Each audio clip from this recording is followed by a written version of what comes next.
بسم الله الرحمن الرحيم الحمد لله رب العالمين بمن أندرك كرورو بونا فلا أيوة بمن عمو نامبو بوزو بافو بمن بافو كرورو بابا بافو فرابو أكير فروبا كايزو أبني غاكوي أكير ويا ما ينوي أكير ويا بمن عمو نكير فروبا كاي سوتو نبي بماكو جاكو يكافو ويشين إتنا ترى كامه بماكو تيكا كامه جاكو يبو كان دكده إبي دك بونا كانا منو كان دكده بيسوي ده وفنا بالده ويشين ni kan na fesa bay mati korofo ebi ke udoye ebu dowla ebu fam e mo winya wichin kan na faga cha sabula abi hal mo jagila nyona influencer ni tararo do la sisa ni iti mo ko shidon ni mo kelen so mo kororo kame sisa ko nyenyu I jabigele wala afo menjere wala o abiti ni siraro ni mo nyonga kame nyam abike sababu ka au jagila nyona fana afra nyogon doni do nyogona ni abuke belmayere wala abuke belmayere kan nafaga boko o aywa tabarakallah ko ni ameshia kanko do ko bamana kan koroboro kan fula kan sino numu kante jeli kante dozo kante ochen shia e kai kan ne be shia sementi ya kusube ya fam namu o ni kante kuma do obujati bara de ngati jashi shia ya fam odo c'est pourquoi odo kama malla no numu ani jeli ani dozo kantu bolo bara de shia te barado ama ke bara de atige shia voilà ya fam parce que shia be ba kono voilà bebe shia bebe jeli yake shia bebe numu yake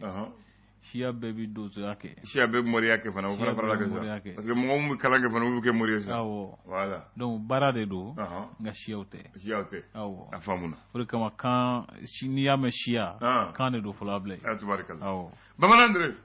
ko bana ani saya ku bu nyongon da o shi te nyongon sera o chen yable bana ani saya obu nyongon dafe nga uti nyongon yasrala mondo mo bana te saya yi ibi bana ibi kenea namu mondo mo wala fana be saka so ma bana o obu nyongon dafe nga uti nyongon yasrala able adamade yakono ko do be no namu ube ubolo no nyongon fe utita ka nyongon to nga kelonte yafam ibi soro jatemine soro ni fandanya modo uta nyonfe modo nisonja ni konoga bita nyonfe sikatola onga ibita soro ni nisonja le no chuo dola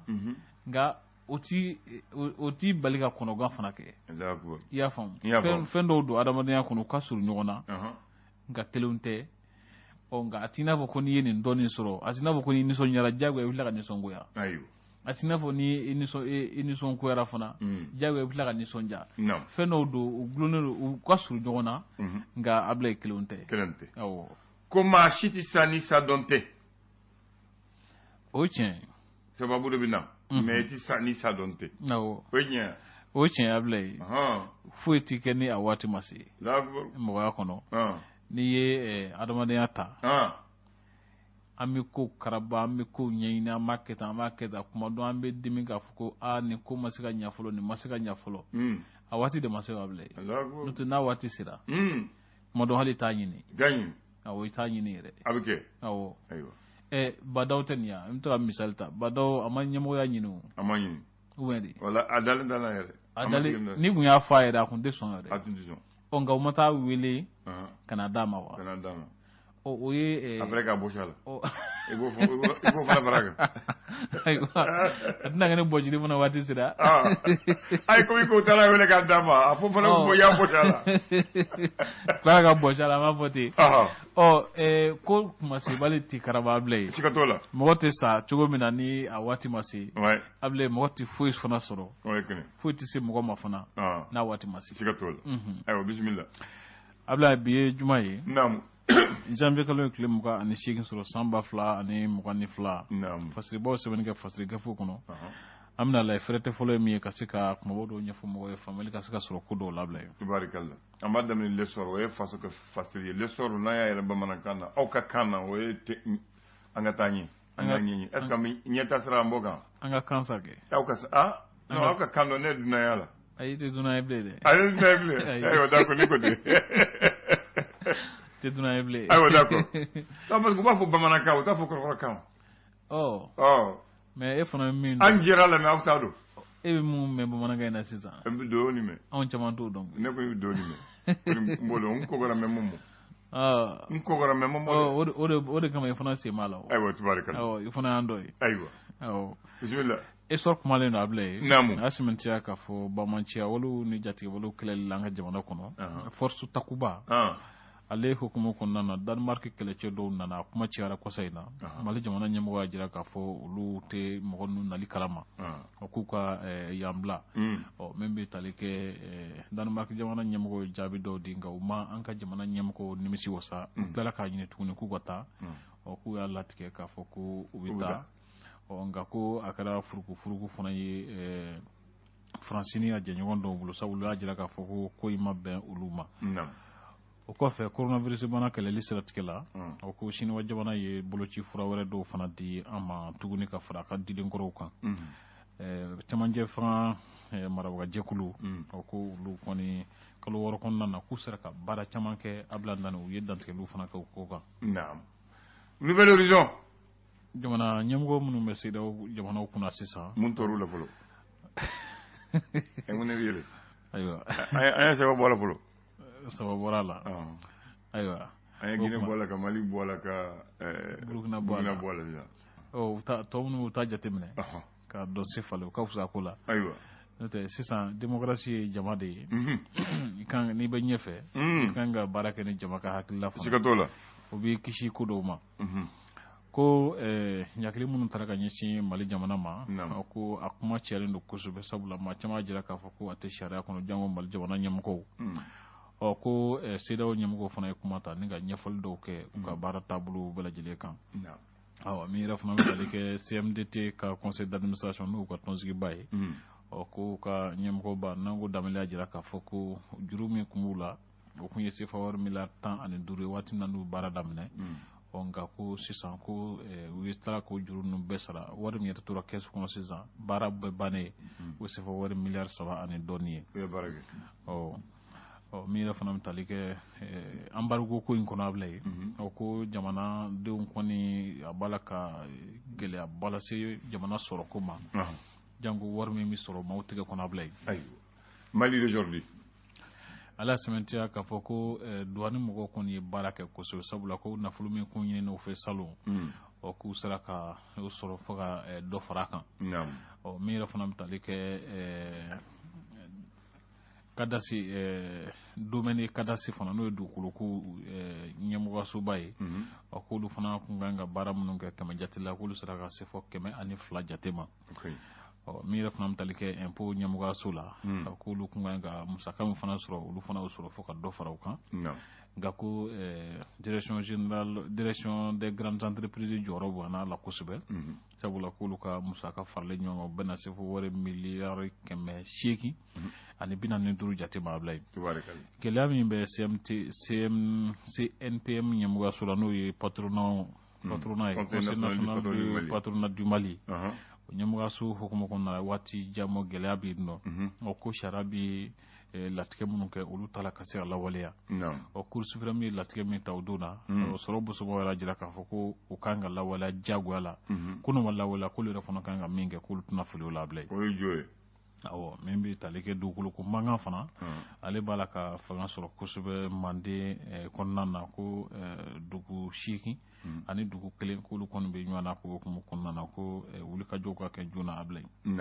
walasa ka se ka tasuma a ka dama dɛmɛ o ye tiɲɛ l'indicateur du renouveau a ko di a y'a jira k'a fɔ ko Joyila k'u ka mara ɲɛma kura n'o ye gouverneur kura ye Abdala Faskoyi ko ale kɔni ye baara daminɛ a ye a ka saratikanw fɔ min yɛrɛ fana bɛ tali kɛ fédération malienne de football ko kɔni y'a sɛmɛntiya k'a fɔ ko Mali kɔni cira Guinée équatoriale fɛ nka ko arbitre fana ye ka baara la ko fiɲɛ caman yera la minnu ni n'olu kun tɛmɛna o tɛmɛ jugu la ndolaci fana kun bɛ se ka yɛlɛma ka taa sira wɛrɛ fɛ o k'u ka nisɔngoya jira ko hukumu kɔnɔ Burkina Faso o ko Union africaine coup d'état minnu kɛra Burkina La Guinée ani Mali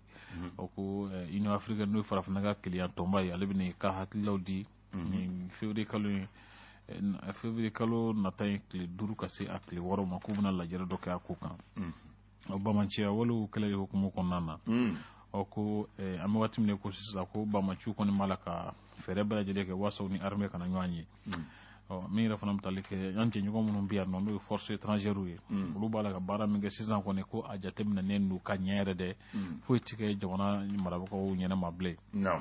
o ko balofɛnw sɔngɔ b'a la ka gɛlɛya kosɛbɛ ko yala ko mɔgɔ kan ka siran jamanadenw ka murutili ɲɛ wa o kɔfɛ bakɔrɔbabugu la k'olu kɔni ye CESCOM dɔ sɔrɔ sefa wari $257 donna a ko da fɛ Ablaye ayiwa l'indépendant ko di ale y'a sɛmɛntiya k'a fɔ ko min bɛ tali kɛ Mali kalataw bolodacogo la bolodacogo kura min kan ka kɛ ko a kuma cayalen don nka ko Union européenne y'a jira k'a fɔ ni CEDEAO ye a bila yɔrɔ min na k'olu bɛ tugu CEDEAO kɔ yanni k'a to sigi ka fɔ ka daminɛ u ni Mali marabagaw ni ɲɔgɔn cɛ min yɛrɛ fana bɛ tali kɛ ACI 2000 kɔnɔna na k'u kɔni bɛna maa dɔ kan yen nɔ ka se fɔ wari $30 jate bɔsi a la ka taa ni o ye tilegan yɛrɛ fɛ ko ye Ablaye awɔ min tali kɛ Samata Sɛgɛw senbɔli la Coupe d'Afrique des Nations Cameroun 2021 kɛnɛ kan a ko yala ko Mohamed Magasuba ka boli ma se a dan na wa ayiwa an t'o dɔn ayiwa Mali Tribune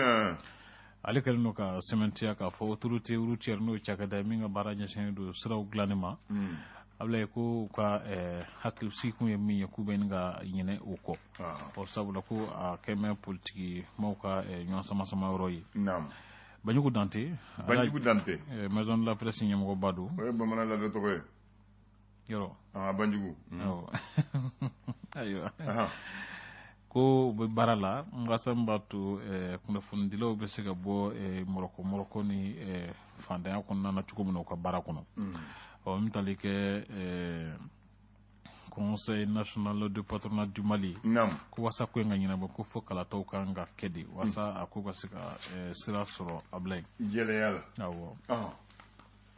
an b'a kuncɛ ni o ye jumɛn la lettre du peuple la lettre du peuple c'est adressé à qui au président ou au peuple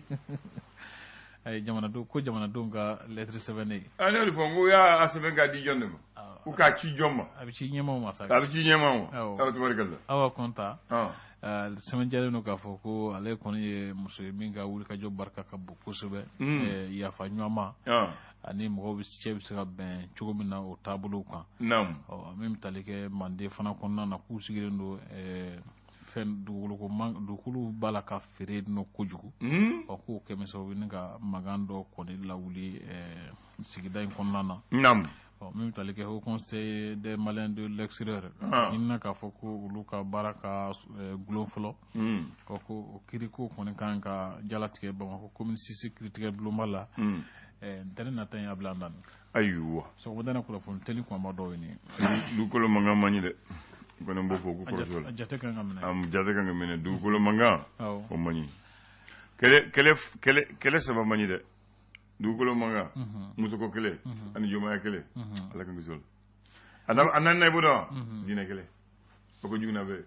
parce que olu kɛlɛ ninnu tɛ dan soda la o mun na dugukoloko filɛ nin ye i bɛ taa sɔrɔ dugukoloko tariku ka jan kuma caman siga t'o la i bɛ taa sɔrɔ dɔw mɔkɛ dɔw tulomasama olu kabi o waati dugukolo bɛ dɔw kabila kunturu ni i nana k'i bɛn'o bɔsi olu la cogo dɔ la Ablaye kabila ninnu bɛɛ b'u yɛrɛ kɛ i n'a fɔ ko binkɛriw kan de donc u fana bɛ se ka fɛn o fɛn min kɛ u b'o kɛ hali n'u ma se ka fɛn k'i la a waati na kuma dɔw u tɛ ɲinɛ a kɔ o sugu yɛrɛ fana bɛ tila ka a kunnafoni di u bɔnnaw ma donc i b'a kɛlɛ ti dan so da la a muso kelen don muso kɛlɛ fana m'o cogo la parce que i b'a dɔn musoko filɛ nin ye Ablaye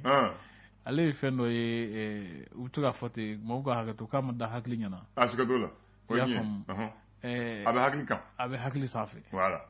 bon famuli o kɔrɔ b'a yira k'a fɔ ko a faamuli ka dɔgɔ bon n'a faam ko min n'a faamuli ka dɔgɔ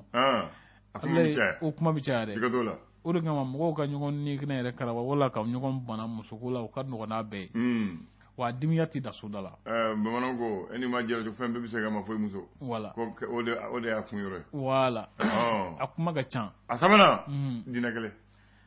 dinɛ kɛlɛ o ye bato sira de ye bon bato sira bɛɛ b'i ka alako kɛ nka ni dɔ nana sisan k'a bɛna lagosi ta ka ɲɛsin i ka ala sira ma sisan ala ye kuma dɔ e b'i yɛrɛ bila i ka ala place e b'a fɔ ko nin tɛ kɛ n ka ala la nin tɛ kɛ n ka ala la donc i ma y'a furuku n'a dimi ka bon bon fɛn min dimi ka bon o de kɛlɛ tɛ da so da la siga t'o la i y'a faamu a naaninan ko jɔnmaya kelen ni i jɔnna mɔgɔ la donc a fana b'a ɲini sa de ka a mɔnɛbɔ donc a bɛ se ka fɛn o fɛn min kɛ a b'o kɛ o de kama ni kɛlɛ ninnu ma nɔgɔn a bilen parce que fɛn don fɛn minnu ni u dimi ka bon u dimi tɛ da so da la siga t'o la n'a bɛ ten ni wariko kɛlɛ don sisan mɔgɔ jɛn ka di wariko i y'a faamu mɔgɔ jɛn ka di tɔgɔ kɔ i jɛn ka di jɔyɔrɔ kɔ nka mɔgɔ jɛn man di muso kɔ i jɛn man di dinɛ kɔ i jɛn man di i sigiyɔrɔ kɔ siga t'o la i jɛn man di i danbe kɔ olu ye fɛn minnu ye abila ye an k'an kɔlɔsi olu la n'a bɛ na ɲɛmɔgɔw kan k'u janto ni farabaseni ninnu na k'a dɔn k'a fɔ fɛn don fɛn minnu ka gɛlɛn ayiwa i mɔkɛ don a somayɛlɛmana nin b'i dɔn ɲɔgɔn na ale tɔgɔ ye Cɛba Tarawele Cɛba Tarawele bɔ dɔn Sikaso le royaume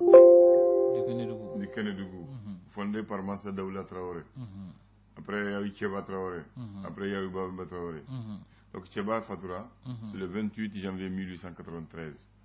o y'a janfa ka posone ka kɔnɔ dɔn kɔnɔ o ye de ka kɔnɔ o de kɛra sata ye k'a sɔrɔ a bɛ kɛlɛ yɔrɔ la ayiwa k'u ka segin so k'ale tɛ sa yan parce que janfa kɛra k'u ka segin so u y'a segin so ka a su don Bugula ville Sikaso n'i taara sisan a fure bɛ yɔrɔ min na mɔgɔw bɛ taa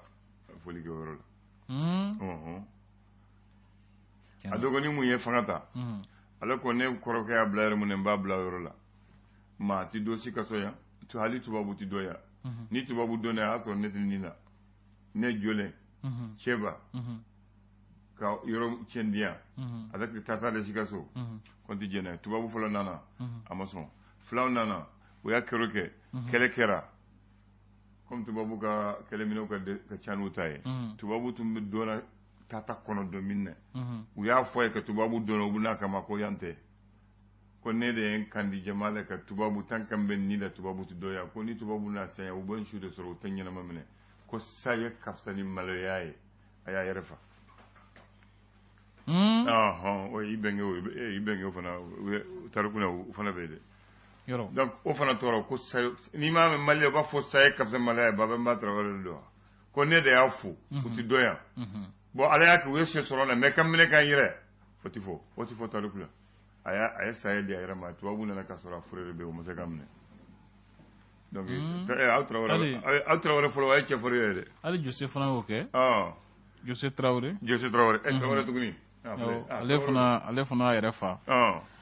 sabula tubabu kun bɛ nin ka se sɔrɔ a kan